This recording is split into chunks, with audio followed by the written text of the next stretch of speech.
So our first panel, Democracy Dies with Dorsey, Big Tech Censorship. So you may have noticed an issue's developed with our various and modern platforms over the last couple of years. What was initially set up to be a safeguarded and the new frontier of free speech and communication seems to have kind of not become that anymore. It may or not be a coincidence that when these platforms gained the peak of their popularity and started to be used for something other than just telling someone, what they were doing at the gym or what they were eating and different things like that, these big tech companies kind of got in the way and said, that's enough of that. Innovation be damned, which is ironic because that's how they gained their bully purpose to begin with. Billion-dollar tech companies started naming the haves and the have-nots, the cans and the can'ts. Now, I suppose at first it seemed harmless, which is usually how it starts. But I can point a finger at several people in the back room, and you're going to see them on the stage here in just a bit, that have a valid argument of being censored and blackballed on social media outlets. Are they valid? They could be. Should any form of censorship in any one be allowed or justified? Should the tech giants, who are just people with ideas just like you and me, be allowed to make calls and intervene on behalf of their own personal bias? Where does the line get drawn? And how long should we tolerate the ability to further restrict the foundation that we helped build their empires on? Our first panel this afternoon, please welcome to the stage our moderator, one of my good friends and founding members of Myth Informed, Brian Edwards.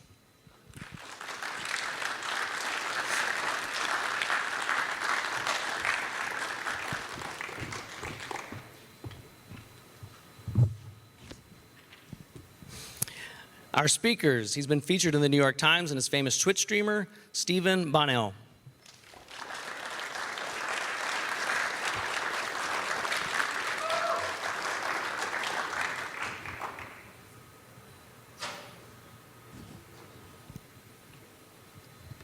The queen of controversial conversations, Arielle Scarcella.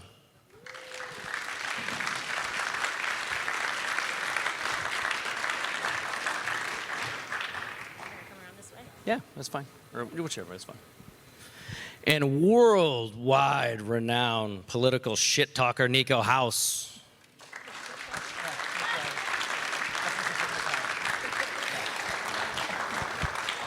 And author and video essayist, Peter Coffin.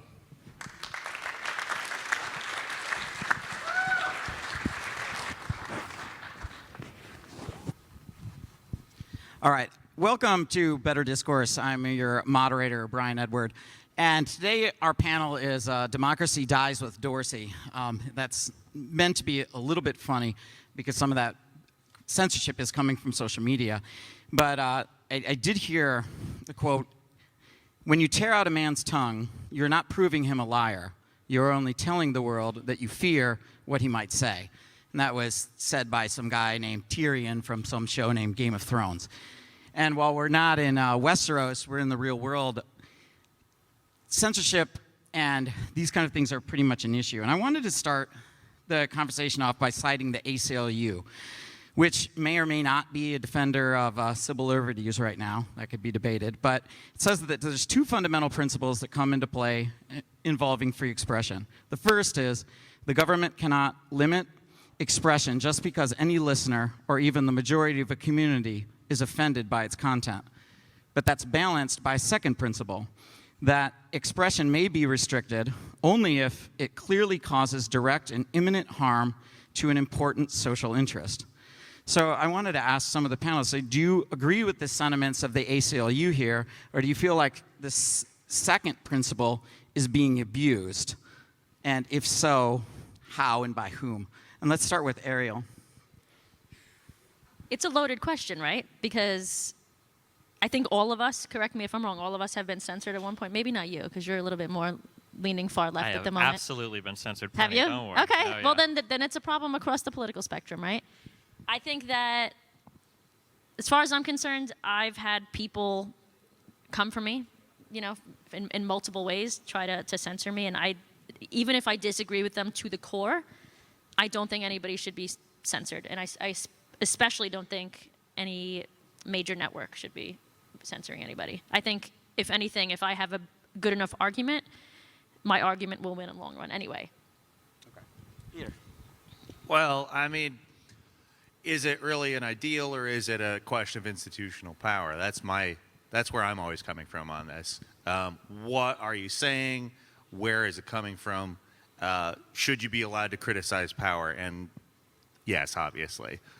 Are you going to be? That's another heavy question. I do think that's probably the kind of stuff that I would like to be trying to address here. Okay. Niko, where are you at? So a friend of mine, Garland Nixon, used to sit on the board of the ACLU, and he left because he understands that, I mean, that principle is just, it's wrong, it's unethical. We can't have such a principle when we don't understand all of the agendas that every single powerful institution has.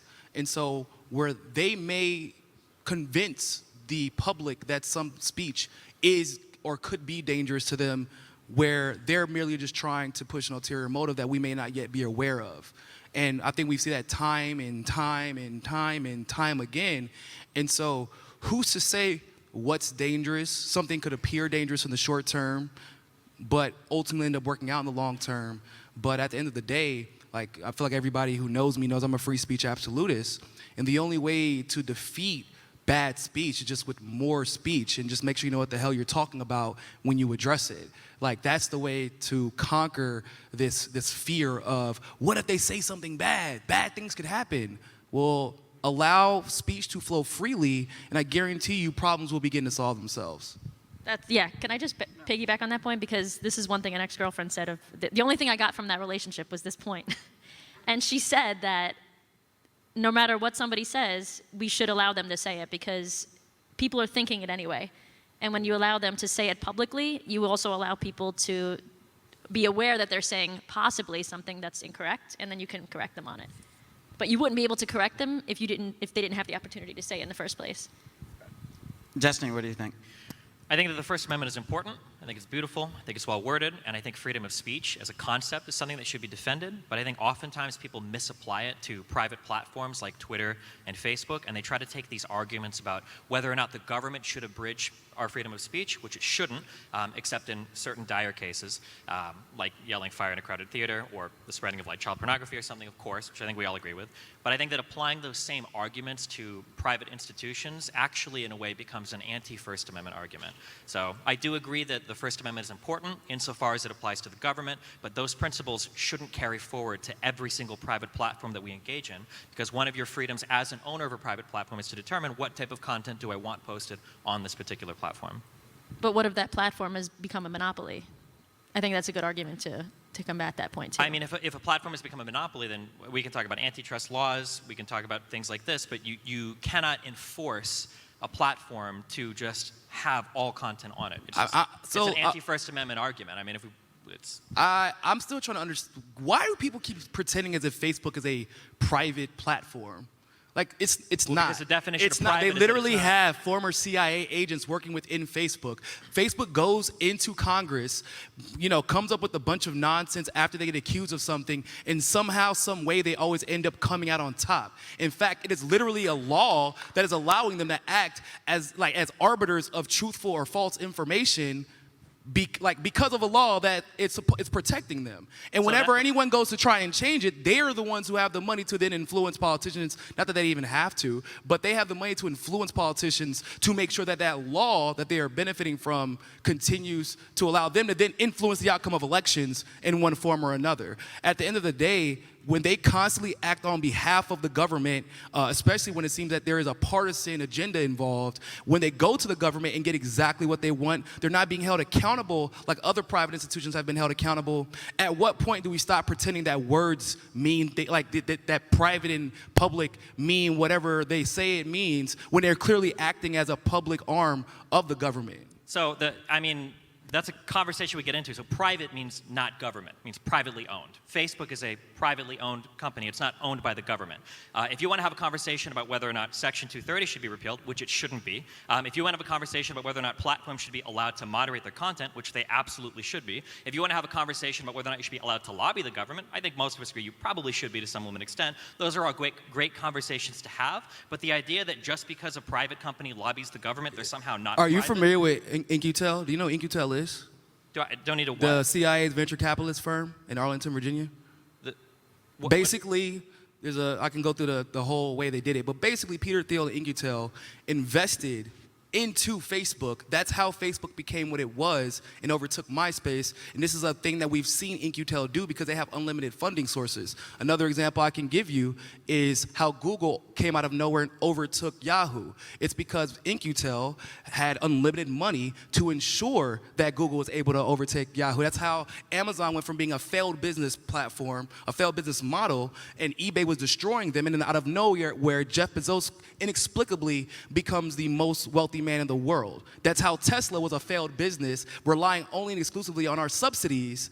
And then now, Elon Musk is the most successful man in the world. So my point is, the reason Facebook has hit the peak that it's hit is because of the government. So even though it's private, it's just once again, it's just another way to rebrand public, but they just don't call it that. Well, beyond if you want to have a conversation about whether or not some subsidy for electric vehicles should be repealed, if you want to have a conversation about whether some people should be allowed to privately invest in a company, no. I just said the government literally created the problem is that no, because you're doing Destiny. What we're not going to do today. So here's what we're not going to do today. You're not going to try to poke holes about shit that nobody's talking about. I said the government had their venture capitalist firm invest in a private company where no one else could compete. That's what we're talking about. When you say something along the lines of like, how did Jeff Bezos became a millionaire overnight? I didn't say how. I gave you the reason as to why. Bezos became a billionaire overnight. I didn't say how. I didn't ask how. It's because everybody in this room probably uses Amazon Prime. Everybody in this room probably buys shit off Amazon. Everybody in this room probably uses Amazon Video. Like, we know why these companies become huge, because they offer products that everybody in society uses. If you want to talk about repealing an individual law, if you want to talk about repealing an individual law, please tell me one company that can compete with unlimited funding from the government. Nobody's getting unlimited funding from the government. I just told you. You're talking to me about specific subsidies that exist for these companies. If you want to argue, we got to go to the next question. We got to go to the next question. But let's hear it out. All right. One second. Let me cut in. Let's hear from the Marxist. Yeah. Well, see, the purpose of the state is to uphold class relations, right? Go on. Yeah. So that's just. I'm the moderator. I'm not allowed to agree. The Marxist. Anyway, the purpose of the state is to uphold class relations. Fundamental difference between two classes: owner, not owner, right? Facebook is an owner. They benefit from all the action that the state does. Ultimately, I'm going to have to side with Niko on this. Like, it's going to be either through state subsidies, either through investment, either through any of that, that Facebook gains its dominance, that Amazon gains its dominance. Again, it was just a dumb bookstore in the 1990s that was nearing the, if you remember the .com bubble. That was, they were going to go down with that. Why didn't they? In my opinion, that's really the question here. It's 100%, yeah. I'm just basically with you on this. Like, the only way you can invest into SpaceX is to buy stocks in Google. And SpaceX is literally basically owned by the Pentagon now. So, like, that's a coincidence? So is your argument that because government has undue influences over these social media entities, that therefore they're obstructing free speech, but not directly through law, but indirectly through company policy? Yeah, where they don't have to be held accountable for what they do. What do you mean by that? They don't have to be held accountable? The government can't be held accountable for something, because people like Destiny are going to come up here and make an argument saying, no, that's just a private company. That's not the government doing that. Yeah, the government is literally letting them skate at every turn, no matter how much information gets put on them, no matter how much people find out they're using their monopoly to influence the outcome of politics. But then when we go and try to hold anybody accountable, the government just ultimately gives Facebook what they want again, and then Facebook just starts the metaverse. And so the reason why nobody is held accountable is because at the end of the day, all we do is we go online and we shitpost about how horrible these companies are, but you can't actually point to a piece of legislation that you'd want repealed. You can't point to some actual. We could literally just reform 230. You can't. If you want to talk about 230, you can. Repealing 230 would lead to an I didn't say unbelievable. so I didn't say repeal. You can talk about Don't reforming put- 230. I said Reforming we 230. can reform 230. Sure, you can reform 230. That's probably going to destroy every single new website that would ever. Why would it do that when Why you would it can do just that? reform Because it and it's- make sure it doesn't do that? Okay, Destiny, how we're not would you doing want this to today. reform? How would you We're want to not reform? Give me playing an this example. game You where you can scream all you want. It hyperbolize doesn't make you any one smarter. It doesn't make your thing point any and more try to correct. assign a How do definition you want to to a reform word 230? Tell us because how you you don't want like to the fact that it destroys your Tell us how you want to argument. reform I said 230. reform. How? We can How do you want to talk reform it? about how How the do you want to reform reform should it? look, How do you but want it's to not going to reform it? destroy all future websites. Tell us how you want to reform 230. You're Give me being a ridiculous. sample reform. Give me a sample reform. You're being ridiculous, bro. Come on. No, Chill. ask her. I want to know a sample reform of 230. Arielle whispered to me that we should express what Section 230 is. So it's, quote, no provider or use of an interactive computer service shall be treated as the publisher or speaker of any information provided by another information content provider. I had to look that up, by the way. I didn't know what that was. So, like, I'm glad that you said it for people that also don't know what that, Yeah, my don't- bad. didn't know So what that was. that's Section 230, which gives them certain immunities, right? So, So what is the 230 reform that we're looking for? As long as so they're how do acting you want to within that change it? bubble. Do you want to repeal it, or how should No, we you would alter reform 230? it to make exceptions in cases like Facebook, for example, Well, the where thing they're is- acting as publishers, but then Facebook you got doesn't a whole. publish- So then you allow people to sue them as if you were suing a CNN or an MSNBC or Fox News. Currently, you cannot.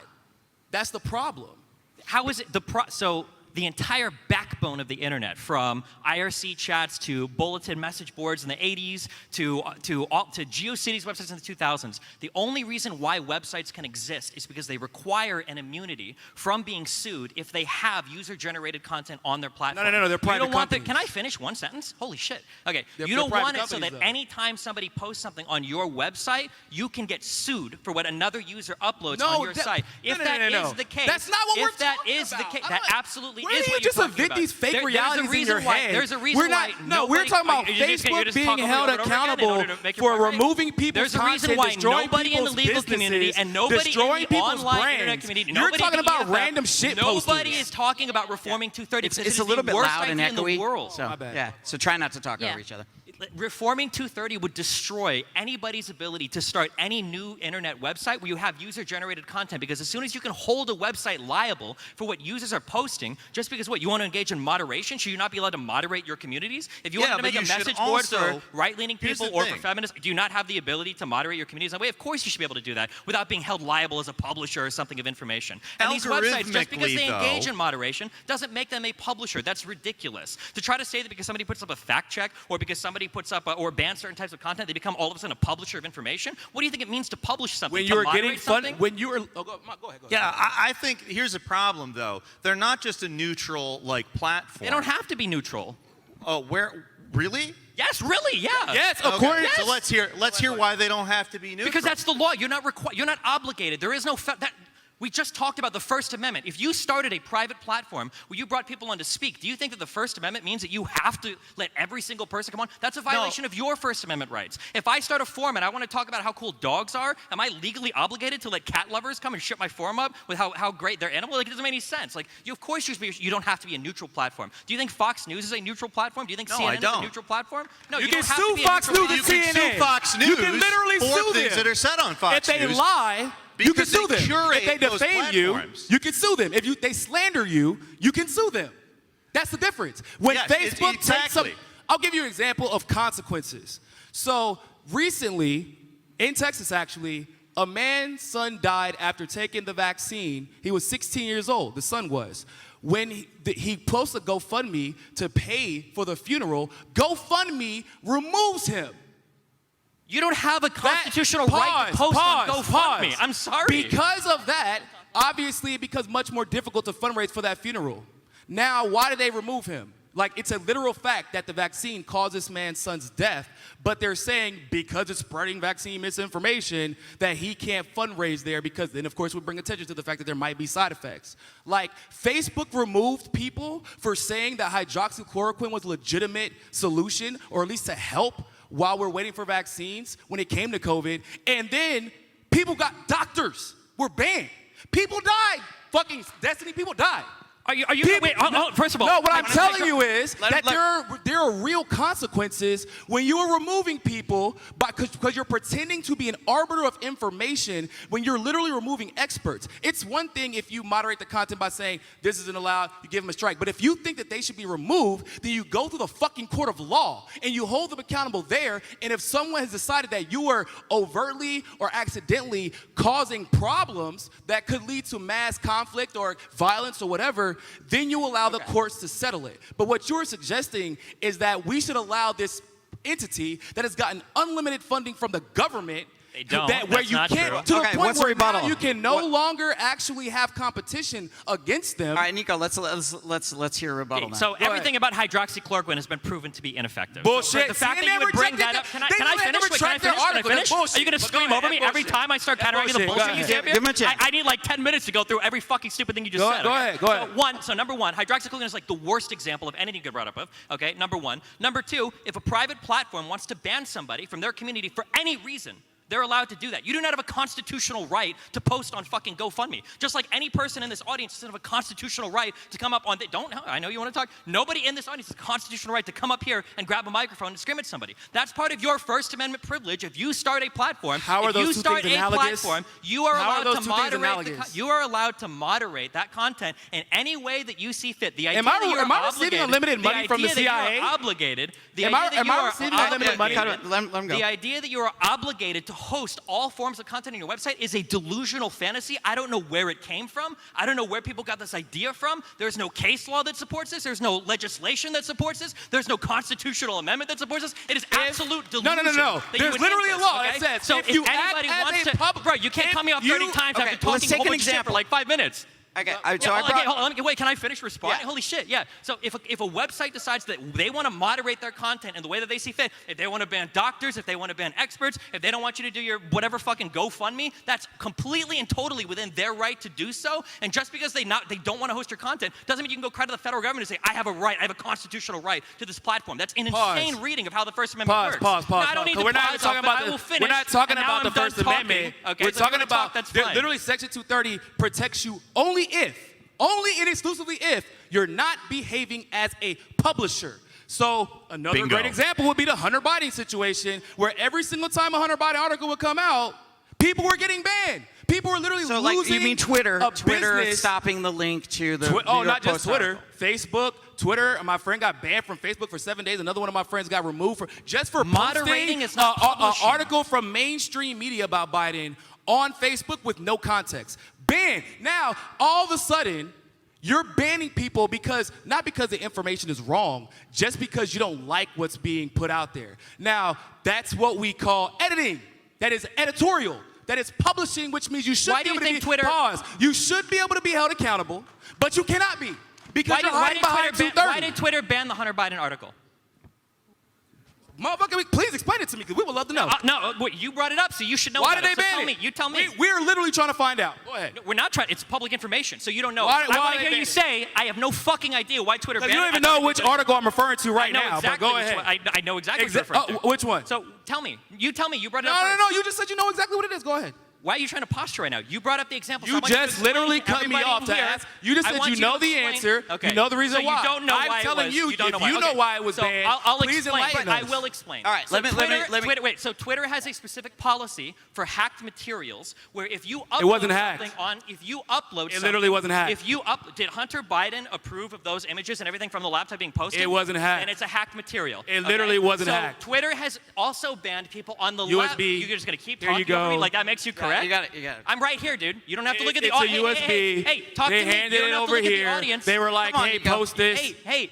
New York Times. Is New York Times banned for posting hacked Let him material? rebut, and then we're getting to the next question. I'm right here. I don't know who you're Is looking the at New there York for. Are you Times talking to banned somebody for- else right now? I'm trying to Are you understand. lost? I wasn't somebody going to ask you my question. You gotta let him talk. Do we have like a monitor out there Is the somewhere New where York can you Times see a picture of me, or? banned for posting hacked materials? Because last time I checked, they did it all the time. But Niko, we get the point. You got to let him respond. But that's my point. Yeah, I'm right here. Hey. You are not understanding the lack of consistency. I understand completely. That's You the just had issue. no idea You're what telling you me brought what the up. rule There is, was but they won't consistency. explain why they don't consistently follow the fucking rule. Consistency, because That's one, the problem. Does if you anyone in wanted the to audience have a discuss- Xanax? If you wanted to discuss the Hunter Biden story or post the Hunter Biden story, you were absolutely allowed to, as long as you didn't link to a website that had hacked materials listed on it. Number one, and I know that because I discussed it on Twitter and I get banned. Number one, okay? Number two, there was a left-leaning group that leaked a whole bunch of like police materials, part of the big ACAB thing. I think it was like a year prior, and they got banned for doing the exact same type of thing. This particular story is not a story of political bias. It's a story where you, who has a clear political narrative, has taken one story, completely misrepresented it, and then try to pretend that it supports Is your New York side of the political Times narrative. banned That's exactly for what it posting is. hack material?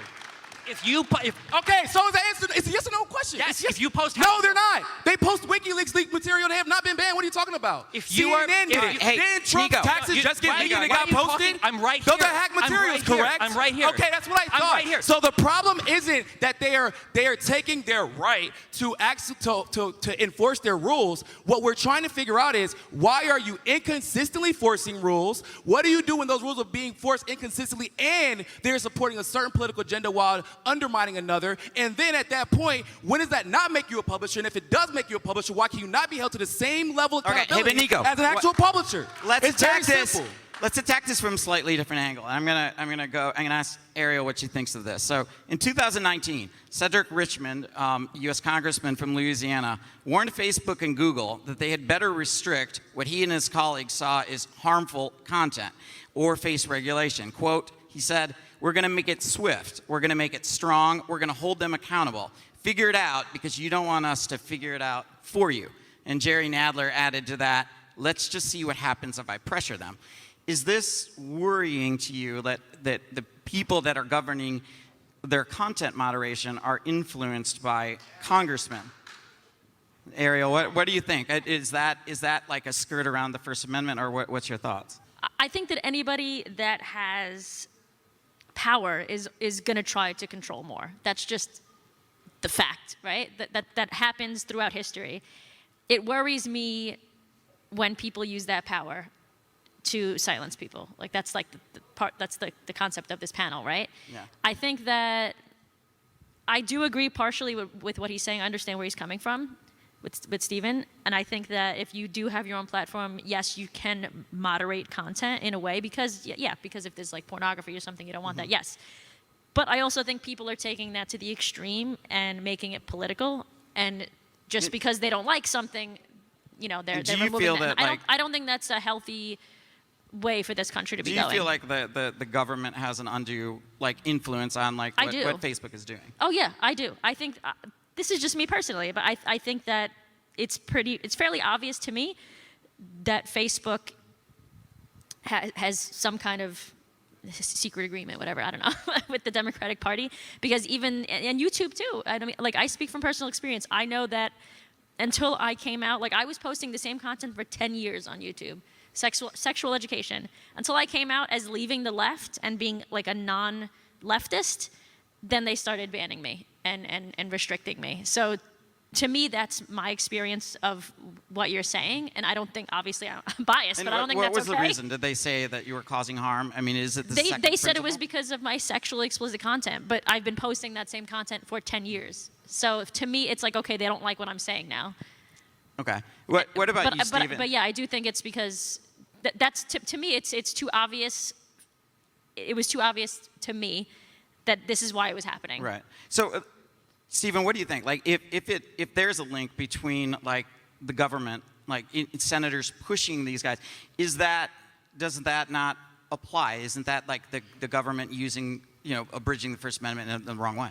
I mean, I think it would depend on what they're pushing for or what the implication is. If the implication is that if this behavior is going on that leads to some sort of harm and we're going to legislate a new law or we're going to enforce a law in the book about it, that's probably fine. That's what Congress is there for. But if it's something like we're pressuring you to censor certain political narratives or whatever, then that's probably not okay. I will say though, again, a platform has the right, even if they want to ban, Republicans or Democrats on their platform, it's within their right to do so as a social media platform. Yeah, now, and that pressure, I agree with you. Sure. I don't think it's good, but I think that by law they should be able to. Sure, But I don't and think, I agree it's a good thing. 100% Yeah. with that. I don't think it's a that good thing for the censoring country, of, though. depending on the platform, censoring of like conservative speech or whatever online, it sucks because it makes it more boring for me because I like to shout at people and I don't have as many people shout at Do you online think anymore. 'Cause all the 230 is services get fine banned. the What? way it is? You think 230 is fine the way it is? No changes? I don't think 230 is fine. I think 230 is essential for the internet to function the way that it does. Without 230 written as is, you lose. Like the new world going forward is every single platform would have to moderate every single comment posted, knowing that they might get in trouble for, like, the reason why 230 came about was that when certain platforms were moderating their content, the idea was that, well, hold on, if you're going to ban some stuff and not other stuff, you're basically tacitly approving of other stuff that's being posted, so we can sue you for that. And so people were starting to take websites to court for stuff that their users had posted on the site. Yeah. If I posted defamatory content of anybody on this stage, you shouldn't be able to sue the platform that I posted on. You should sue me for it, right? That's the essential protection that 230 provides so that websites can continue to exist while allowing user-generated content to flourish on their sites. Well, the difference between the two things is whether it's a provider or a publisher. And there are a lot of things that Facebook does that make it a publisher. It is not specifically just a provider. The algorithmic way that they sort content, they prioritize certain types of content, they push certain types of content, and whether it's because of a political agenda or because it's the content that makes them more money, and I understand that that's probably something that is built in. It is going to be a contradiction that you're not going to be able to get rid of anytime soon. But in a lot of cases, Facebook is acting as a publisher rather than a provider. So this is just not true. So people have tried to stretch. Well, I'm about to answer that. So people have tried to stretch this idea that if you have an algorithm that shows certain information, or if you do like a fact check, or if you moderate certain content, that this makes you a publisher. It is very clear, like, a publisher is somebody that publishes information. So if Facebook were to start writing articles, or if Twitter were to start writing articles and they were pushing these or whatever, then those 230 live... What's an op-ed page? What? What is an op-ed page in a newspaper? Does New York Times, like Mr. New York Times, write everything there? Or do other people do it? An op-ed page, my understanding is that on that, you would be liable for that, but that's because you're publishing what's on the op-ed page. You're like approaching a writer and you're saying, we're going to hire you or pay you for this like op-ed, and we're going to publish it in our magazine. Now, hiring and paying is irrelevant. If Twitter paying is essential. It might be no, it is depending not. on what we're talking. Absolutely not. Do you understand that there is a difference between a newspaper that solicits op-eds from people versus a platform where any user more or less can sign up and generate content? He said hiring and pay is irrelevant. Yeah, hiring and pay is irrelevant. And Facebook is soliciting content from us, sorting it and putting it out based on their own preferences. An algorithm. Daily Kos, for example, you didn't have to be it was like a blog. It was just a very sophisticated blog before it became what it became. So, like, no, hiring and pay is relevant, but Daily Kos could still be sued. Huh?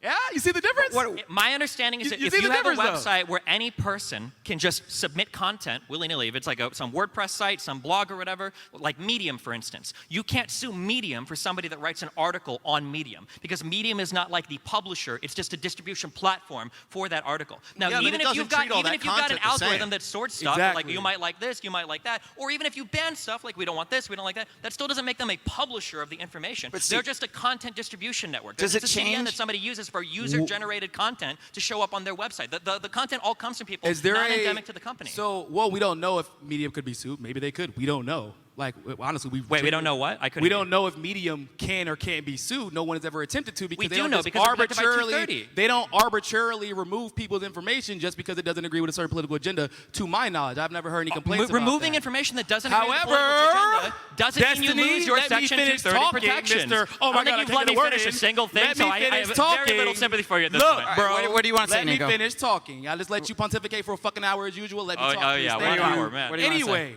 So, like I was saying, we don't know that about Medium. But we do know that. That's wrong. Then we can get to the actual precedent that has been set, because people are like, oh, these private platforms like Twitter or Facebook have the ability to just remove politicians whenever they feel like it. Actually, the courts say otherwise, because Trump couldn't even ban someone because he is technically a public figure and they considered it to be a public forum. They couldn't even. So if you obviously, no, that's wrong. That's not even true. Hold on, let me finish talking, Mr. Judge. Like, I didn't know you were a damn federal judge. I don't have to judge. Okay, then anyway, let me finish talking. Thank you very much. Appreciate it. Anyway, so just from the precedent that's already been set by the court, they said, and it was like it was a leftist decision. Like, Democrats were like, you can't block us, ha ha. Anytime they don't agree with hold on, let me finish. Okay. Jesus Christ, how many dumb things can you say? It's like a fucking machine gun. This is not your Twitch stream. Chill. All right, we got to get to it. Anyway, it is his Twitch stream. When actually. Trump got banned from Twitter, that was probably the most egregious form of censorship that we had ever seen, because literally the outcome of an election could or could not have been affected by it. When you are talking about I mean, because this is America, right? So if the outcome of our election is affected by, which that means you're affecting the outcome of the geopolitical arena all over the world. And there is literally no accountability, ironically, in the same country where everybody's talking about election interference all the time. But so could a movie, right? Yeah, but you could, if the movie influences it, you have a choice whether or not you want to engage with that content. Like, they don't funnel it to you. They don't force you to go there. But if I have a business, if I have like my political opinion, you to use Twitter, if Facebook? I don't, Okay, so Facebook when is you worse. have a business that is reliant on Twitter and Facebook because they are, okay, we just went through this. Okay, so once again, unlimited funding. There is no There is Hold no on. unlimited Let me funding from the finish government. talking. I don't think you know what my funding or God. unlimited means. I don't think you know what either of those just words because mean. you don't like the logic that's about to come doesn't mean It's you can not cut it about off. logic. Okay, You just then don't. let You me don't know what a finish so publicly you can traded prove company it. is. You don't know what we're already capital is. You don't know what at- funding so means. let You don't know me what unlimited finish. We're You- already at the unlimited funding. Like, Yeah, ask, well, like that's what I'm Facebook, saying. So when Facebook is a unlimited utility. It's funding- like roads, right? So he's saying, like, Facebook's not regulated like utility, if that's what you're asking. right, but no, but he's making the argument that Facebook is essential to launch a business in the modern world. In the many ways, like roads, like to restrict a business access to roads, we all agree that's BS. You literally can't But find is competition. Facebook is it as essential as roads? I don't disagree that these platforms have a lot of power. So I have questions about how antitrust works in the United States. A really good question, in my opinion, is why the fuck was Facebook allowed to buy Instagram? That shit is crazy to me. I think that if you want to attack some of these larger social media platforms from an antitrust perspective, that is absolutely legitimate. And then what? Because it is really hard to start. Let's say that you're banned from Twitter, Facebook, and YouTube. What public voice do you have, right? You're not on fucking Gap. What? No offense, I'm sorry, but like, right? We You're completely agree. fucked. I absolutely agree. But you have to hit this from an angle that makes sense, not this crazy shit about how they have An unlimited angle that- funding from the government Hold and blah, up, blah, hold blah, up. blah, blah, So and all the the made-up antitrust conspiracy laws that are already in nonsense. place What you that should have be to preventing say- these what you platforms have from to doing say this, because they're you have to private, say we they're need to look literally at the way our making deals antitrust that works in the control the United States. outcome. agree? And then you attack Niko, from that angle. Niko, you gotta Billions hang on. of views, and you're like, let's affect the antitrust laws. Well, if you reform the antitrust laws, Destiny, do you know it's going to completely and utterly destroy how we battle monopolies now? You see how fucking ridiculous that But no, sounds? Destiny just Why don't said we actually that just- Facebook shouldn't have been able to buy Instagram. Yeah, but that's my point. He's like, we should then refund the antitrust laws to make sure that can't happen. But if you reform it, oh my God, then we can't handle antitrust issues like we handle them now. Like, no, that sounds ridiculous. You can, I was about to say something very vulgar, but basically you can walk and chew gum at the same time. You It's can not about reform walking and chewing gum 230 at the same while time. You're pointing to while things and calling them protecting the problems when they're not things- problems. You can reform 230 while protecting the things that we Okay, what do you want? What do you What wanna is do it- to what is it 230? 230 for reform you want? What specifically? One, it's either one of two things. You either reform 230 or you admit that platforms like Facebook and Twitter no How longer would you fall. reform Hold on, 230? let me fucking finish. Oh my Every God. time shut they the ramble, fuck it's up. because they don't have Bro, shit to shut say. up. Every fucking Jesus time. Christ. It's the same Dog, script. Holy if you shit. let- like, okay, you know what? But one at a time. No, we have to dissect the 430. Here's your pen. Go ahead. Go ahead. All right, Peter.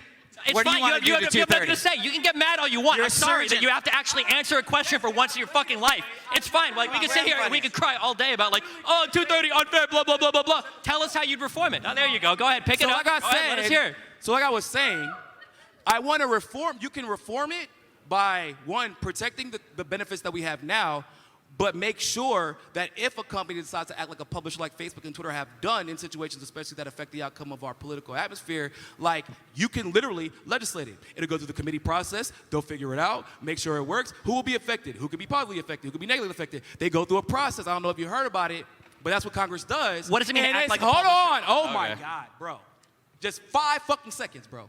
Anyway, once we get through that, when we get to that point, we can do a breakdown of what's the best way to ensure that, one, they're not doing it, but even if we can't control them for doing it, make sure that if you're removing someone's literal brand, business, whatever, that you have to go through the same due process as everybody else. But right now they're being shielded from due process and accountability on their behalf, and then we're not getting any So due how process when we do get we screwed. get around that? Peter, how would you, if you're a surgeon, what do you do to 230? Well, for me, like, these are the two options. Either you recognize that Facebook, Twitter, and all these things are acting as publishers and not as ISPs. Like this law is actually designed around the relationship an ISP has with the customer as opposed to just websites. It's applied to websites because websites ostensibly act in at least somewhat neutral way.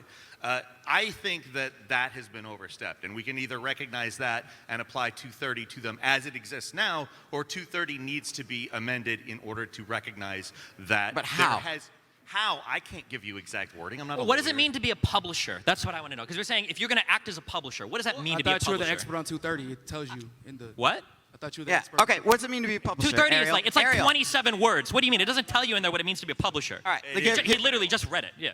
Arielle, what's it mean to be a publisher? I think that's the issue that this debate is having. I think both people are explaining it differently. No. Now, is being a publisher simply posting something online, or is it also? Yeah, I agree with you. I agree with you. Or is it controlling what's being seen in the world? I think there's a case for both. I think both are equally as important because what about- you could post things like just. I mean, it happens with the algorithm with YouTube all the time. If they don't like what we're saying, they restrict us. Sure. And I think that is, in essence, also being a publisher because you are controlling what is being seen. Sure. Like Stephen points out that like the New York Times op-ed's clearly like that's publishing practice, right? But what about on your content if you say something like trans women aren't women, or you said something different about COVID and they said this article is misleading? Like, is that publishing? I don't think that's publishing. I think it's. It's I think editorial it's, content, I think it's isn't I think it's editing. I think it's editing, and I think people can interpret that as publishing.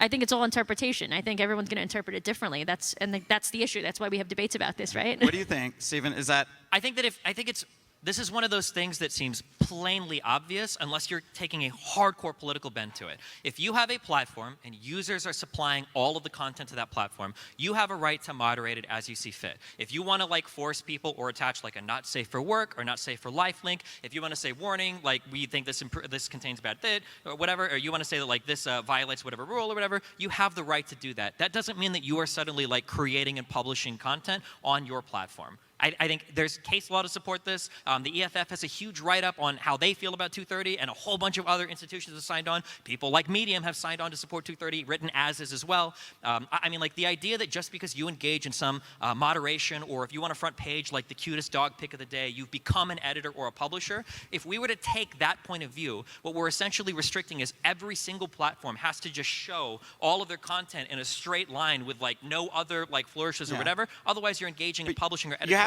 don't you have to weigh the benefits and Yeah, like? so yeah, I want that. Where's think the no. line then? I think he makes a lot of sense in that with that Well, point where's the because line? Go ahead. you are also a business and you want to make sure your business is doing the best that it can, and if that means putting certain content first because that's going to get the best, the more clicks or keep people on the site for longer, that makes sense, and I get why YouTube does that as well. I just think it's reached a point where, to me, it would be considered censorship and I not think and it's not beyond no the longer. line, too. I think just for me, their line has been crossed, but I understand. I I understand what you're saying. just don't like the word censorship because like Come up with a better word then. Well, the problem And is then that I'll use that word, The but I problem don't is that contextually, these mean very different things, right? If I'm not allowed to call my dad the F word, if I'm a 9-year-old at my house, I'm being censored by my parents. That is true. Is it good or bad? It's probably okay. If you're not allowed to say crazy stuff in a classroom, if you're like in 5th grade, you're not allowed to scream swear. That's censorship, right? If I'm on a private company, if I were to start screaming at you really big obscenities, eventually I imagine you'd have me removed from the stage, right? That's a form of censorship. Now, if the government were to craft legislation that was abridging my right to freedom of speech, that's also censorship. One of these is really, really, really bad, and the other 3 examples are probably okay things that ought to be protected in society. So the main issue I feel like is that we're losing the context of is like the consequences of the inconsistent application of punishment and censorship and removal of people. It's one thing if I saw like, CNN or MSNBC getting the same type of treatment as maybe an Alex Jones, for example, probably wouldn't be all that concerned. I'm like, well, shit, man, that's just the way it happens sometimes. I would still have a problem with it because I'm a free speech absolutist, but it would be hard for me to find an argument that says they're treating people unfairly and it seems to be based on a political agenda.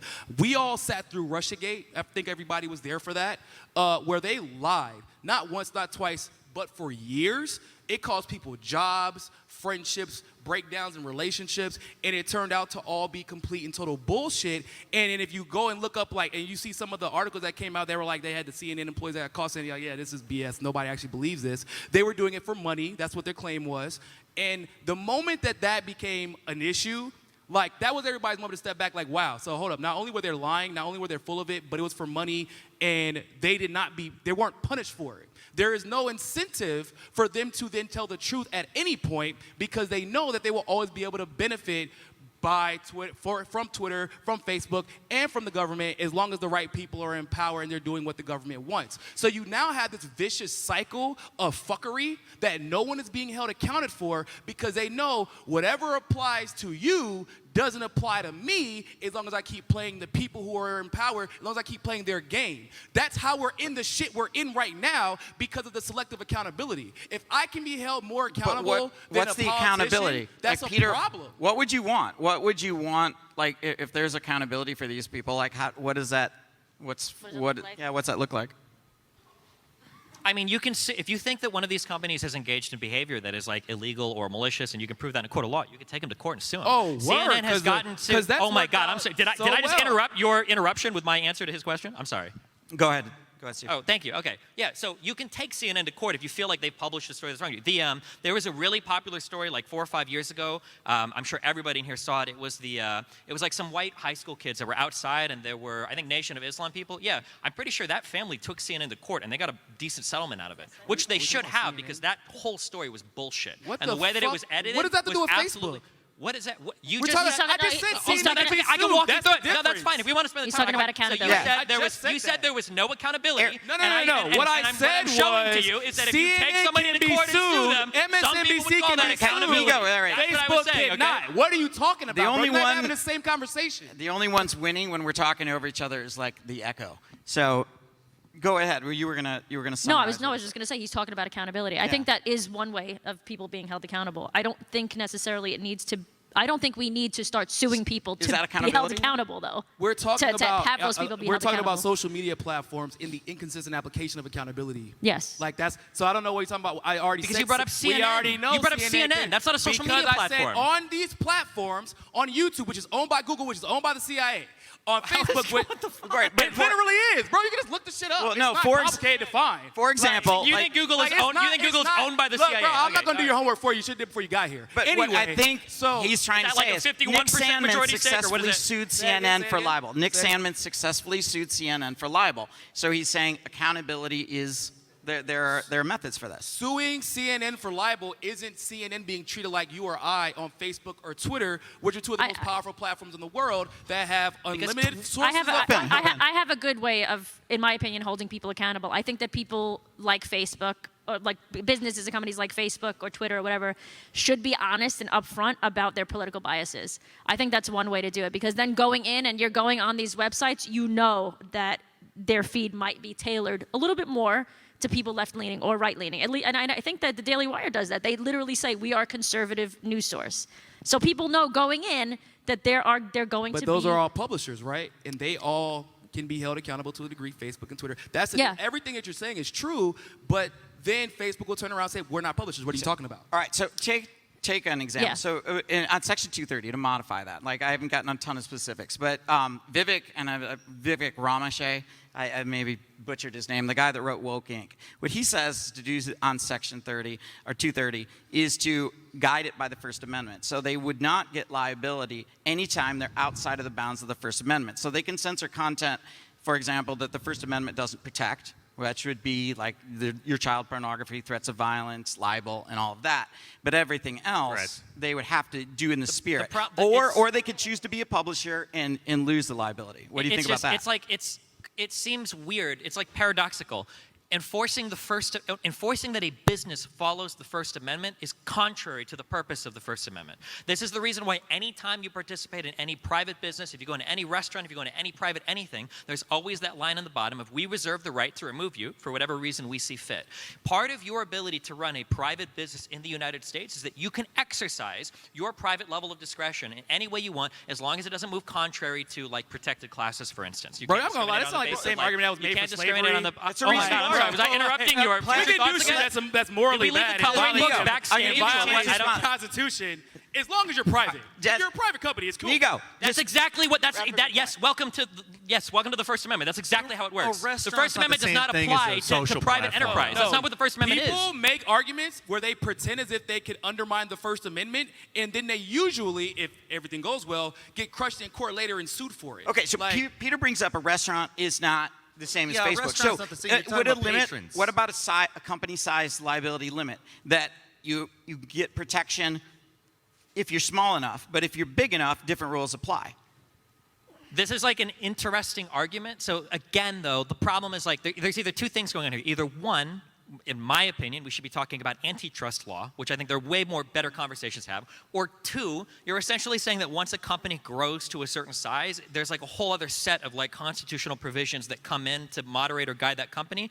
I mean, you could, but that I mean, gets they're into just like laws. a whole lot of really It's weird. not a constitutional provision. It's What? a law. It's just a law. Section 230 is a law. I would Sure. also argue that Or I thought you were mentioning more specifically like the First Amendment stuff. I'd also argue that quantitatively is not necessarily a good way to figure this out. I think it's really like when you look at Facebook or Twitter or any of that, there's a tiny percentage of posts that they spend their time pushing and boosting or moderating for that matter. I think it's really, are they acting in a manner that like they are very, very heavily curating their site in terms of what they boost? That makes them a publisher. I have a very possibly, I don't know if this makes complete sense, but to me, I think the argument can like be summed up in like as book burning. Like people are allowed to publish, but then people are denying those publishings to be seen, right? Is that kind of where we're at? Is that what both of you are saying? Yes, people are allowed to publish on Facebook, but is Facebook also becoming a publisher? Are they a publisher? They do. Yeah. Like the a They're court like that case would be said the they book got burning, caught. right? Yeah, they allowed them to produce the books, but they're also burning them, right? So they're also hiding some information from being seen. Yeah, Is that technically a publisher? I don't know how to answer that. I don't think if any. you I don't know if are- any of us do.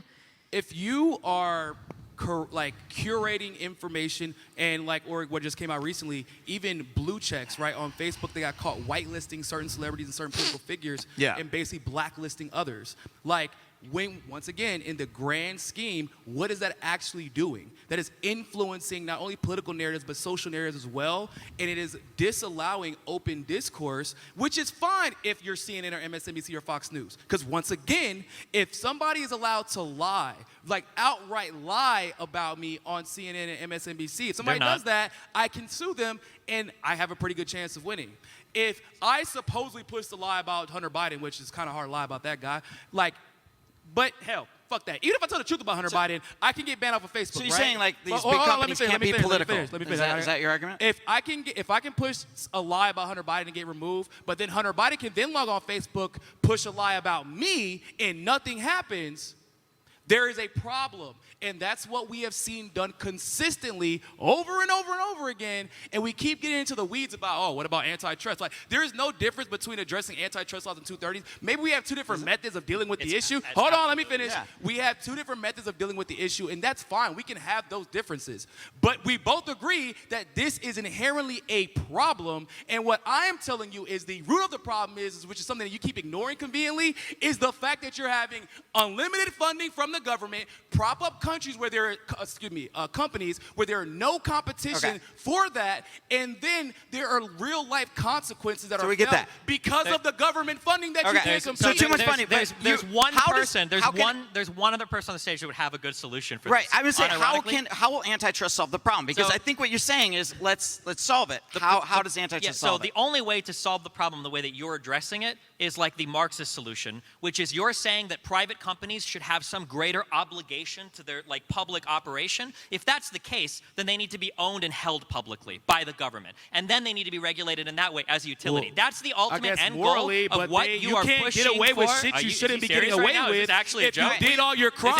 Is it like, Let me- is it like a prop bet that he took? Niko, How many times did he come out in the what's the middle of a CIA sentence? for? I mean, like, What is the CIA for? How many times Did does the CIA Niko, just my like, hey man. guys, I just want to let you How know many we're gonna shares does overthrow the your CIA government. own of Facebook I just again? wanna How many make shares sure does it's the CIA own of okay Google? before Like- we come and overthrow you? No. If you're doing Is it like your the CIA hedge fund or We're- what? we're If your officially intentions measuring are right Biden now. go down to the New York and if Stock your Exchange and intentions execute are these trades, unethical, or does he send his then son you're down not to do going it? to do or- your dirt out in the open. When you Yeah. have congressmen threatening Amazon, threatening different companies, if you even gotta let him make the platform argument. Trump, I didn't get to finish making my argument. When you get mean to that- when you let stopped me talking, you weren't fucking done? Finish, bro. Okay, I'm so I'll let sorry. you say all the dumb shit that you wanted to say. Let me finish. So like I was saying, when you have politicians clear, you didn't who let me finish go saying on anything, but- Twitter That's where we're and at. then threaten, say, we will use our legislative power to force you to do something if you don't do it yourself, and then without he's stuck on any a replay. process, I get the hold on. argument. We're looping without through the same any argument. process, they Niko, then we get gotta- to remove we the gotta president. finish this argument. Parler He's gets like removed halfway from through. app stores, and then no one gets held accountable when we find out, oh shit, maybe we did this the wrong way. Like politicians shouldn't be able to fucking skip steps in the legislative process and have presidents removed from platforms. That is insanity. There's no justification for that. And why did they get away with it? Because the government is who is Owns. allowing the shit to So, happen. Destiny. And as long as you do what the government wants, who no one trusts, then you won't be held accountable. Niko, we're gonna for pull it. the mic in a second. Like, seriously, you finished the argument about your antitrust. How does antitrust? So first, you got the argument that unless the marketing control. So how does antitrust fix it? Finish So, your argument. I mean, like, so I think that you can look at the amount of market share that a certain company owns in an area, and if it's too great, then I think the company needs to be broken up. Now, the problem is I think people try to argue like how broad the areas should be. So I don't quote me on this, but when Facebook took over Instagram, they were trying to make an argument that like, well, we occupy totally different spaces. It's not similar at all, so that's why we should be allowed to acquire them. So, but I think there's like a point to be made that if you want to do, if you want to start a company of some kind and you're not allowed to list yourself on Facebook, you could suffer like a real material harm by just not having access to that one platform. If that's the case, that there are no competitors that are adequate to counter that single platform, I mean, if antitrust laws exist for any reason, I feel like that would be the reason they exist, right? That if I get banned off one place, I have no access to this entire market. That seems like a good So place the to obvious make example that at least comes to my mind is in Parler, right? So Parler comes, and they get big enough, and immediately they're delisted off Google Play and the Apple Store, and they lose Amazon Web Services. So it's now I guess you got to create your own internet, right? Because it was before kind of create your own social media. Does your antitrust solution stop what would have happened to Parler? Well, so the weird thing is that we're getting into we're testing the limits of how like private enterprise could be allowed to work because cancel culture has reached the point to where like you want to try to like it used to be a long time ago that they would just try to get you banned from one social media platform. Now they want to get you banned from every social media platform. Now they might want to get you banned from social media platforms and like having a domain name and get your the people that host your shit banned. Like it wouldn't surprise me at some point they try to get you banned from like getting apartment people to like lease you an apartment because they don't like you so much, right? I they think this do is the that. problem. It's already a thing. Now I the can- problem I is can that vouch the they do problem that. is that all of these things are technically protected like First Amendment rights, but what we're hitting on is like these really weird limits of like how effective is capitalism at allocating resources in society and then people following through on that. Because, and here's the thing that nobody wants to hear. The reason why these platforms are so big is because everybody wants them that way. Every single person in here probably has some highly integrated Google device or Apple device where they've got like AirPods that connect to their phone, that connects to their computer, that connects to their fucking email, that connects to their school, that connects to their fucking car. Every loved single day of their MySpace. life. I When was people, perfectly when fine with everybody MySpace. is obsessed with that level of vertical and sometimes horizontal integration, you're going to see these companies get as big as they are. Yeah. And that's a problem that like it needs to be regulated. But Niko said something correct earlier, which is that it's really hard to regulate it. But the problem is it's not hard to regulate it because the government is corrupt and bought out and blah blah blah. I didn't The say it was problem is that it's hard to I didn't say it was hard regulate. to regulate. The problem is that it's hard to regulate it because people sometimes don't really know what they want. Another great example is people talk about their invasion of privacy all the time. Our privacy is being invaded. Our privacy is being invaded. Motherfucker, you can like dox somebody by looking at one Reddit post. They're talking about like, oh, like my name is like Peter Thomas and here's my Facebook account. It's like, bro, you post everything about yourself online. You use all of these services. You give all your information up, but that's because they like the convenience that they get from utilizing these products. So yeah, I agree that these situations are hard to regulate, but it's because people all the time don't know what they want as well. It's really complicated to figure out like how big should a company be, how much reach should it have, because how much convenience are we willing to get in exchange for some of our Can I privacy, respond, safety, Brian? freedom? All right, go ahead. Like, I feel like that's just kind of like insulting people by saying, oh, they don't know what they want. No, people like don't want to be fucking censored. People on eBay didn't want to like get sideswiped out of literally nowhere by unlimited funding to Amazon and Jeff Bezos, which is once again what allowed Jeff Bezos to become the richest man in the world after having a failed business model. Like people who are working at Yahoo and having the time of their life and making cool commercials, everybody remembers those. Like there was a time where you couldn't even imagine a world where Yahoo wasn't the #1 search engine. And then out of nowhere, once again, Google just, oh man, we just have a better business model by doing the exact same thing as you do, but worse at first. They weren't even as good as Yahoo. But somehow they also ended up making Google Maps because that was also for the government, and that's why most of the world doesn't even allow Google Maps because CIA just uses it to spy on people. Most of the and world? hold on, let me finish, please. Have you ever been to another country before? What? Yeah, they don't But why allow wouldn't Google antitrust Maps. help? Wait, which country? Have you ever been to a country that isn't in fucking Europe? So Yeah, sure. I've been to New Zealand. I've been to Taiwan. I've been to, yeah, of course. What do you mean? South Korea? These. Bro. What? Anyway, so like I was saying. But how does antitrust would help? He was saying that Facebook shouldn't have been allowed to buy Instagram. That would be part of the problem. That decentralizes it more. Yeah, but why so are then you we so have to opposed? get to. See, that's the problem. We keep talking about part of the problem. I've already given you the root of the problem. Why was Facebook allowed to buy Instagram? Okay, but the root. Because the government allowed them to. All right, but Because it served their interests. That requires us and to who has benefited the most from all of these mergers? But what? If you just look at the election. But what can you agree on? Like other than the I root is agree so with the deep in your thing. antitrust. We have to tear it all down. I'm completely I honest. I hear would where the say our unlimited funding antitrust comes from. laws That's have what I'm been curious shit about for right a now. while. Once we saw the 96 communications bill go through, and then like all of radio and all the companies got basically bought up by the major, four or five companies. Like we knew then our antitrust laws no longer work, but somehow they just keep getting allowed to be played. And so what basically Destiny is asking us is, hey everybody, trust your government to do the right thing. Well, How's that working out for everybody so far? I mean, to be fair, he seems distrustful of the big companies But then- buying up and getting too big. I just don't like But- that people don't recognize where the problems come from. If you don't like the media, if you don't like big companies, I'm sorry, but it's a mirror. It's a reflection of what the citizens want. It absolutely No, it's not. is. It is not true. It absolutely Absolutely is. not true. Who the You can fuck get as mad believes as you that? want about it. We Bro, you live in a live in like a democratically elected fantasy world society. that People you- keep electing these I need politicians. you to get out for That's Twitch what and you're go gonna talk get. to people. Because people tell you what they want if you go talk to them. They don't want to be censored. Motherfuckers did not like Joe Biden. And somehow he is in power, right? I don't give a damn who you were. He was the #1 target on the debate stage for a reason. Because he was the most vulnerable, because no one liked him. Nobody. But somehow, some way, he becomes a president anyway. Or everybody by the end of the George Bush So wait, administration are we didn't doing like like George election Bush. was linked And then to? Are you- somehow, some way, he gets paraded back in front of us. And Is there everybody's like like, a- oh my is there a- God. is there a single Actually, I conspiracy do you kind don't of like believe in? George Bush Like- now.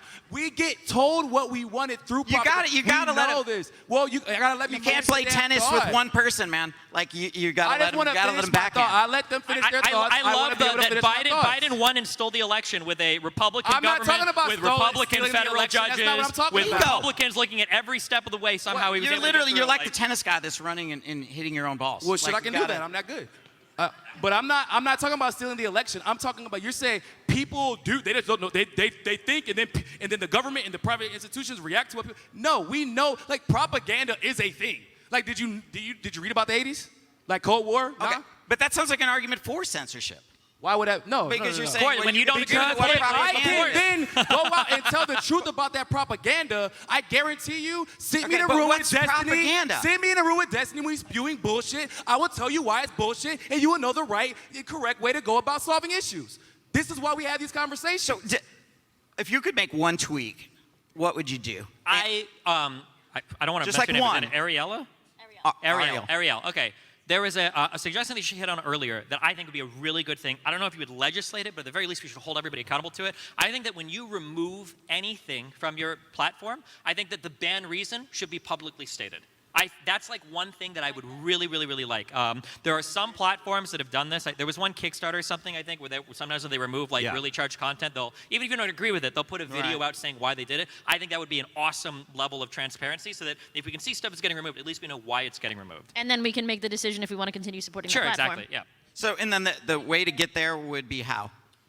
I don't know how I feel about legislating it, but it wouldn't be the worst thing in the world. Like if that did go through legislatively, I don't think I could see like it would be really abused or horrible. I think I'd be okay with that. Okay. If it was like a thing where like if you're a public platform, or not a public platform, but if you're a platform that allows users to post on it and you're going to remove content, at the very least you have to state the reason why. I Okay, think but that's you'd okay. prefer it to be more of a cultural push, but you're okay with legislation. Culturally, we failed. So All right.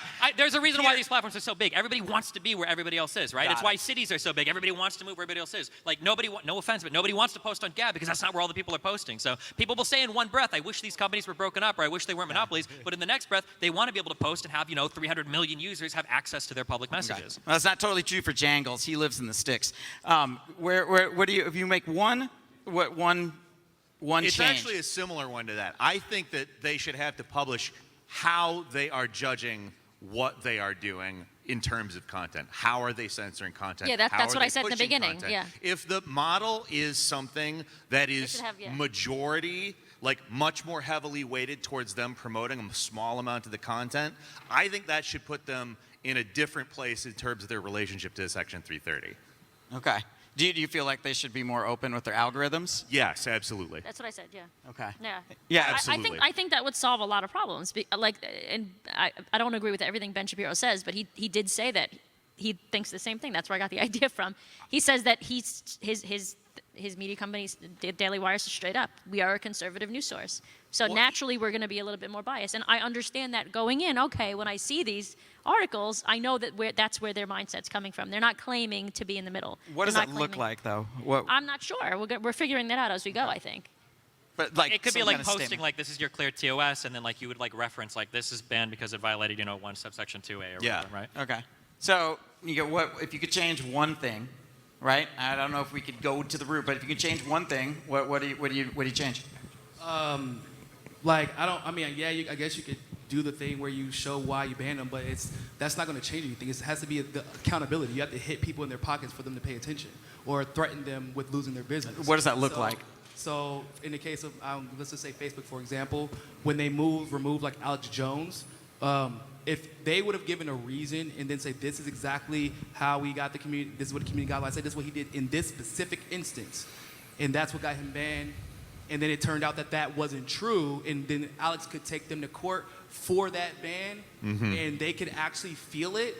Like that would be, but they, obviously they can't. But if they actually were able to get hit in their pockets consistently and often for wrongful bans, that would solve. So you want a penalty for wrongful bans? Yeah. But how do you determine then what's wrongful? I mean, that's what a court of law is for. If they're doing their job. Mr. Moderator. All right, we're going to have to start getting So into we our doing- QA. okay. Yeah. We can start the QA. All right, no, yeah. Start Q&A. All right. Anybody have any Not much questions for any of our censorship, I'm not panelists? All right, sorry. You guys can go line up right up here. For some reason, the time. Please try to keep it to one question if you can. Keep it nice and brief so everybody gets a chance. So there were a lot of different reasons to go in and I guess regulate these companies. I think the big thing that we discussed was Yeah, you got to get really close to these things. I think the big thing that we discussed was the publishers. So what would your bright line or standard be for considering someone a publisher or not? Because if you talk about like Facebook or something, you kind of would have to like go into their code and algorithm, and that's kind of like their own personal property. So like how would you be able to determine that? So like a more defined like idea of what a publisher is. Somebody that like writes and contributes to their platform like in a meaningful original way. So if you're writing your own tweets, you're writing your own articles and posting them or whatever, you're like publishing those articles. That's a content creator, though. That's not a publisher.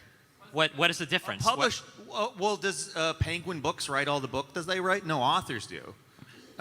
It's a publisher is the larger umbrella that all of these content creators. That's getting the and messages you out. and me are technically content creators as Yeah. well as anyone else who's tweeting. But here's the thing: if we had a TOS that outlined exactly what goes into that I think would be because. People who are getting banned off of things and they have something to do with the TOS, you at least can expect that type of a thing to happen. Let's say they violate, X rule on the TOS. Whereas if you also had this sort of unwritten set of rules where you're either promoted or demoted or you're also subject to even disappearing. I've known people who have been disappeared off these platforms without any real violation of rules. They haven't had anything articulated to them. That, in my opinion, especially if it's the majority of what they do, if it's a minority of what they do, I don't know. But if a large portion of their business model is pushing and demoting content based on whether or not it's in their interests, that to me says publisher rather than just provider. Quick rebuttal. Yeah, Is that so valid? I think there's a difference because when you talk about a book publisher, it's not just user-generated content of people get something to a site. There's usually an implied relationship. If you're being published by a certain publisher, unless there are some open publishers out there, there's some collaborative effort there where you've kind of endorsed the message to some extent by being a publisher for a certain person. Yeah, but when you push certain content and a large amount of content is just totally ignored by these standards, when you push certain content, you start acting in that way. Yeah, but then the question is, like, should you not be allowed to ever do that if you're considered a publisher? Like, let's say I had a website that did I think dogs. should I be think you allowed to should do be, that. but I think you have to. You have to have some You have liability. to say. Like if I think you have to say upfront. This is why we're not Sure, that's fine. That's promoting okay. these And you types still of get your people. because, like, if I had like a That's- dog of the day post, like, am I held liable now? So- Because do I lose those protections because I'm No. favoring So some before pictures? No, Facebook but and yeah. Twitter publishers, the thing that made them different than like just a platform you post on is that New York Times allows and disallows content. And they edit and censor content on their website after it goes through a clearing process, and then you're likely going to be told why you weren't allowed to post that op-ed or that column. Whereas on Facebook, when they enter the game, it was post whatever you want. That's what you're allowed to do. But then when you get to the level of you can post and they can see your post, but we don't like what you're saying, so they can't see your post. Okay, so So then that's like it's you're behaving as a publisher while basically trying to undercut what a publisher, like what it has meant to be a publisher up until this point because of how elastic the laws have been. All right, go ahead, Michael. Good morning, everybody, or good afternoon. Morning. Yes, Yes. it's the wrong time of day. It is, in fact, the afternoon. A lot of this debate seems to surround around issues of the First Amendment. How do we square the First Amendment with private property rights? I'm reminded of a debate we had in previous generations about something called the Fairness Doctrine, which was this doctrine which stipulated that radio had to cater to both sides of the political aisle in due fairness. And the number one people who argued against that were conservatives, saying that this was a violation of some property rights from these radio shows. Simultaneously, conservatives all over the country are trying to ban the teaching of critical race theory in classrooms. It seems like conservatives are the biggest pioneers of censorship, right? So how can I trust conservative voices, or maybe I should say any voices that are trying to repeal Section 230 to be neutral in the application of this and not to just build a safe space for conservatives? So I think the question is, would the reinstantation, or whatever, if we put the Fairness Doctrine back, would that help it? Well, the Fairness Doctrine isn't explicitly like they're required to show both sides of an issue. They're required to attempt to show more than Parity. just a simple. They're required to have parity. Yeah. Yeah. Well, no, that's. Sorry, did I say fair use? I'm sorry. I meant Fairness Doctrine. No, the Fairness Doctrine is you have to have parity. Do you like the Fairness Attempt Doctrine? to. No, that's fair use. Did you guys like it?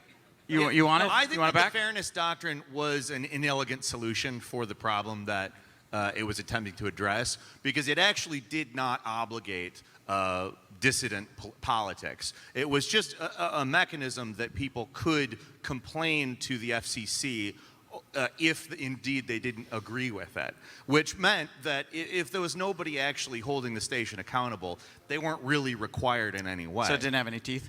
Yeah. They had teeth. You could be sued. Do you guys like it, Fairness Doctrine? I don't have strong opinions. We would have to. So I would like it. You would have to strengthen it because there was like Tulsi actually introduced legislation on it while she was running, and it was to strengthen it, and then because Obama was the one who actually repealed it. Oh, I don't know what Yeah. the language of the law was, What but was- the idea was both It sides. was what 2014. It sounds like a when he did garbage, it? but I don't know the Basically, implementation yeah. or how it was like. It's like allowing propaganda where you don't have to have any parity. And obviously the parity isn't going to be perfect, but then once again, then you can take it to a court of law if you feel like it isn't good enough, and then hash it out in court. We get all the discovery and the documents, and now the people can then be a fair judge, and hopefully if you do need to be held accountable, you can. All right, so next question. How's it going, y'all?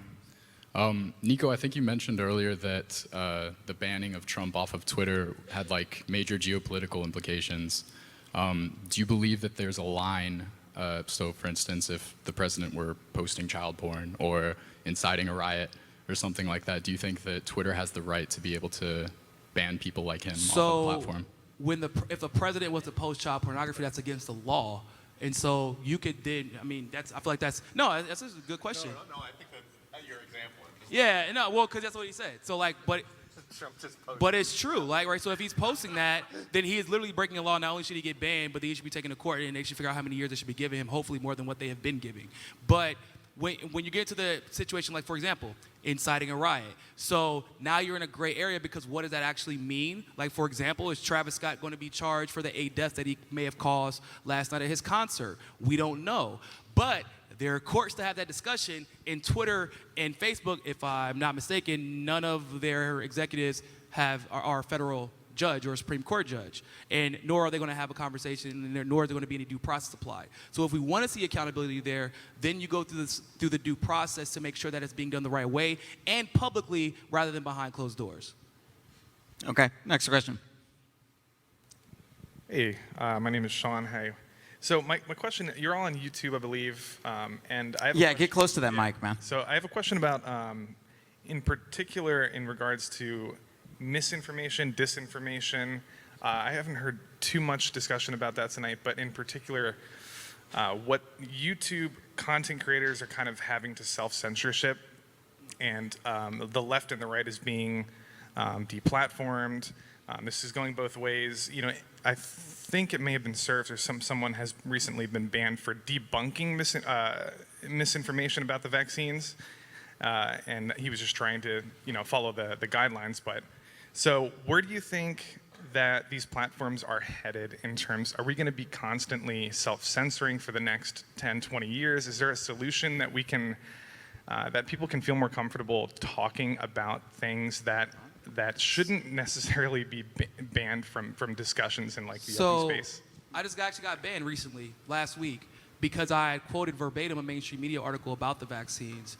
And I don't know if you all posted on YouTube, so you probably got the update, where they basically said that it actually isn't about, you can get banned, and it isn't about whether or not you're right or wrong anymore, or if it's factual or inaccurate. It's, does it disagree with the institutions that they trust, but more importantly, is it the consensus?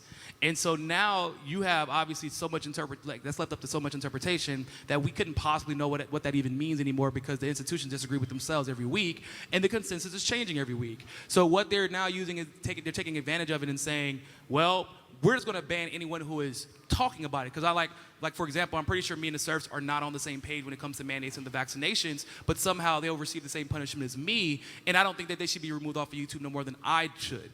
And so it's going to eventually leak over into everyone else. I'm a black man. I don't know if y'all know that. But we have this saying. Yeah, no, man, it's crazy. I'm we totally colorblind. We have this saying in the black community that we're just the test subjects. Whatever happens to us will absolutely happen to everyone else eventually. And that's what happens. So. What do you think over here, like in regards especially to like the medical discussions, because expert consensus in medicine is the lowest form of evidence, right? But it seems to be established with this restrictions around this to much higher credibility than it is. Like, is that a problem? I don't have a good answer to this. I would say that, in my opinion, I think that misinformation is actually the biggest problem facing the Western world today, our inability to agree on what is factually true, because from that stems an infinite number of disagreements. We live in epistemically different worlds. Like, people believe totally different things, right? Some people believe that if you get vaccinated, you'll never get infected by anything and you're safe from every disease, and other people think that if you get vaccinated, you've got an 80% chance of getting myocarditis and dying. Like, the worlds that we live in are worlds apart right now.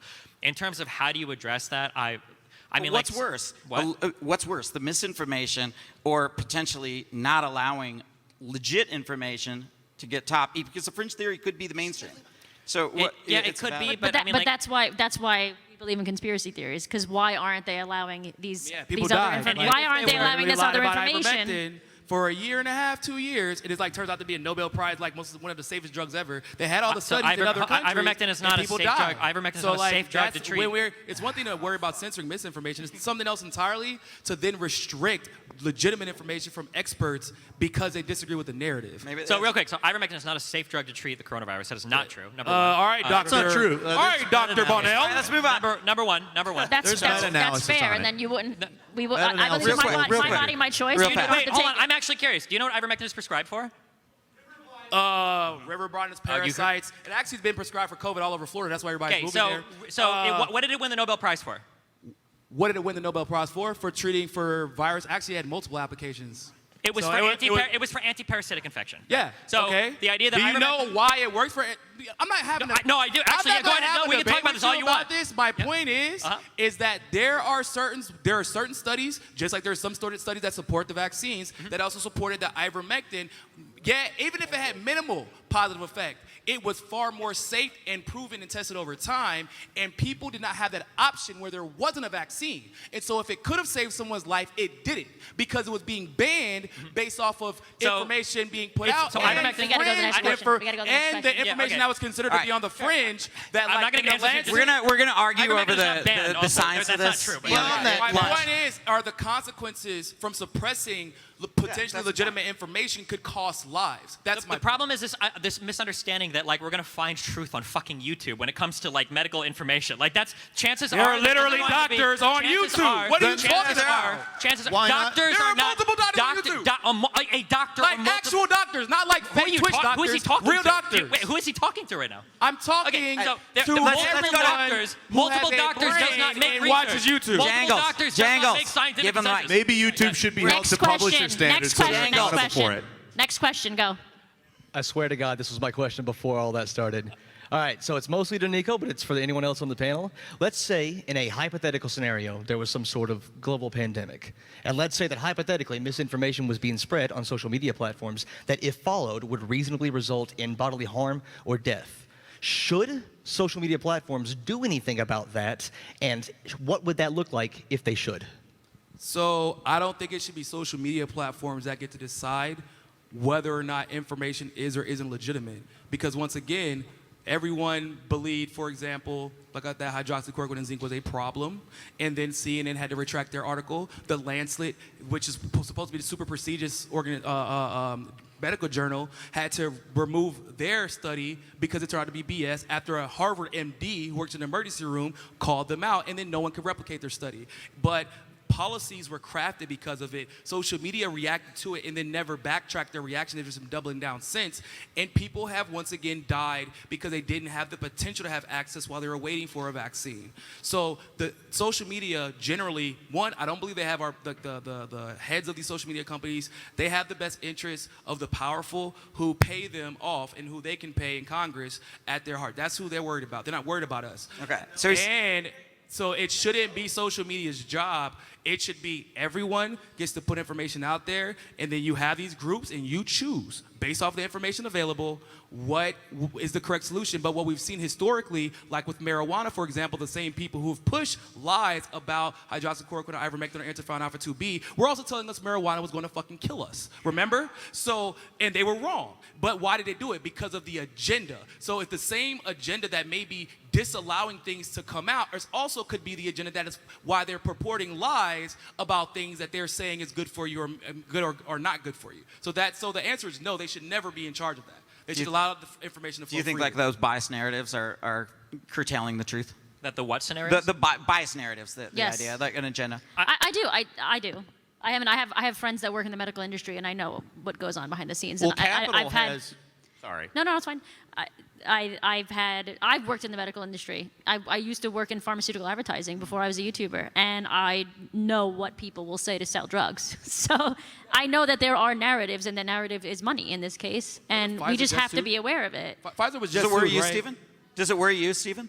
So I think that, I don't know if I would say that legislatively it should be a law, but at the very least there should be like a moral and then enforced culturally, like an obligation for these private social media companies to try to do some sort of fact checking on their platform, because like the rampant misinformation is just so unbelievably societally and physically destructive. We in terms definitely of how it agree works. on that. I think fact checking agree, would but be a great culturally, thing. it's the same thing. Sorry. Definitely agree. Fact checking? No, I think everybody agrees fact checking would be a great thing. It's just we don't trust the fact checkers.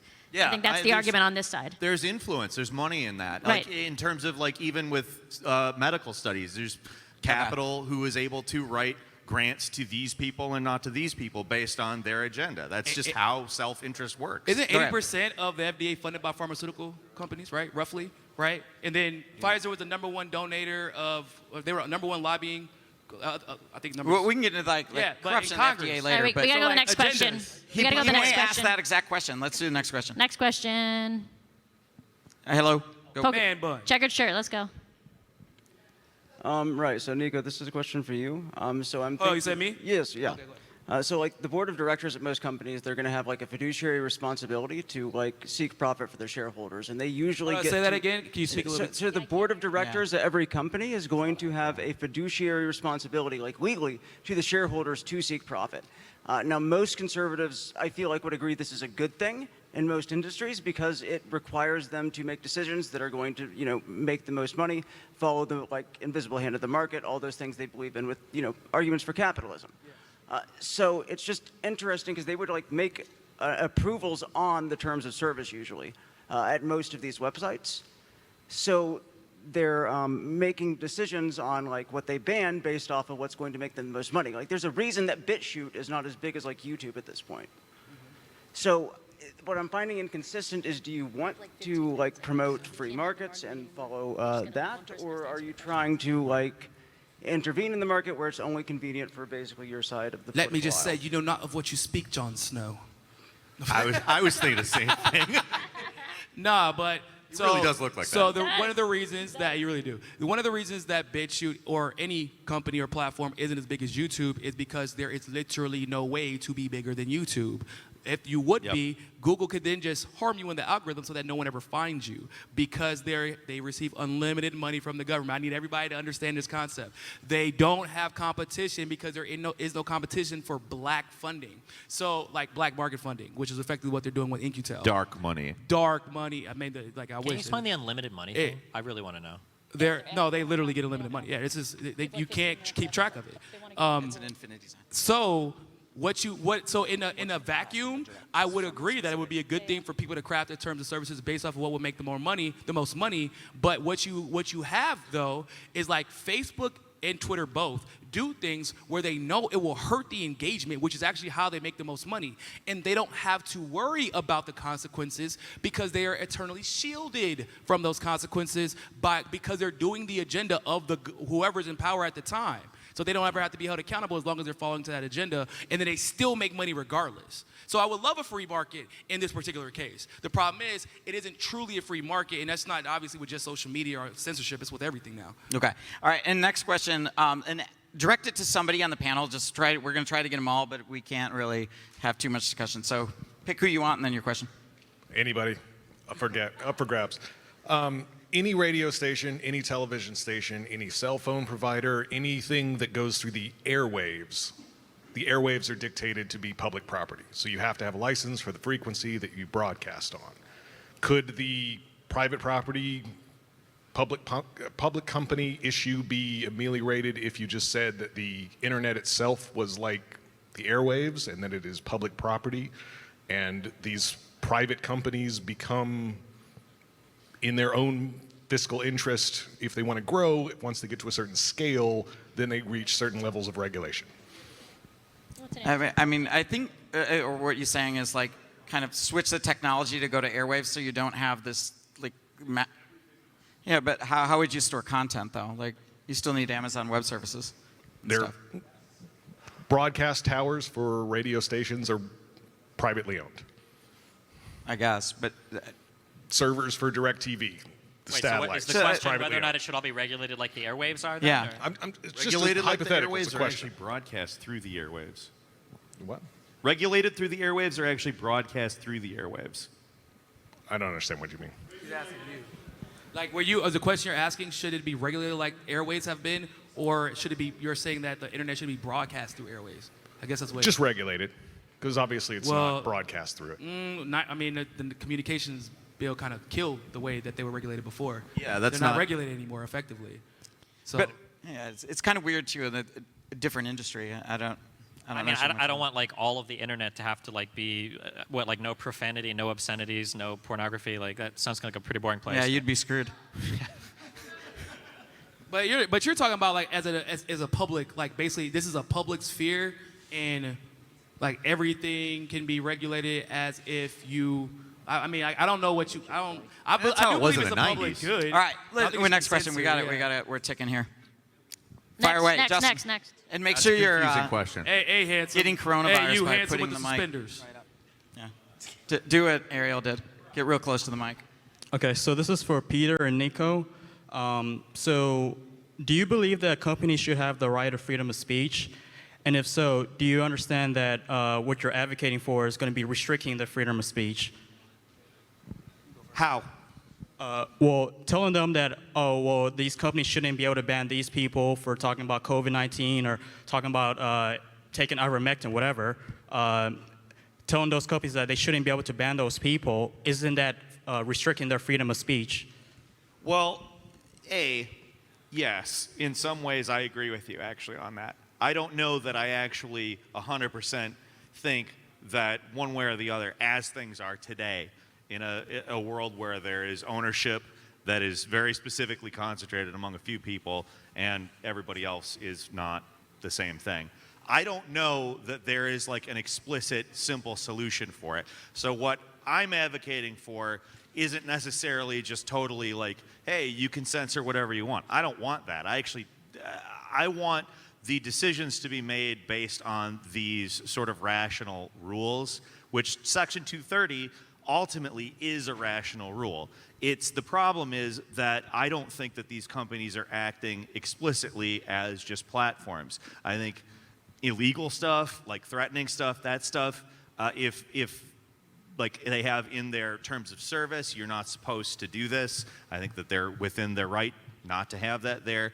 I just think that if we're in the more like political freedom of speech area, and we have companies that are basing much more of their model on boosting or de-emphasizing certain content, then they should be looked at closer, not necessarily exactly the same, but closer to like a newspaper or a New York Times or somebody who solicits content and publishes it, as opposed to somebody who is just allowing people to say whatever they want on their platform. And I would say that saying that you don't want people to restrict free speech is in violation of the First Amendment. It's upholding it. Like if for example, I'm a journalist. I work for RT News. If I get banned, then my First Amendment rights, and this is what we're seeing over and over again, are journalists, verified accounts getting banned for doing their job. Like, you're literally violating freedom of the press. And it's like, if I say I don't want that to happen, then I'm actually against the First Amendment. That doesn't really follow.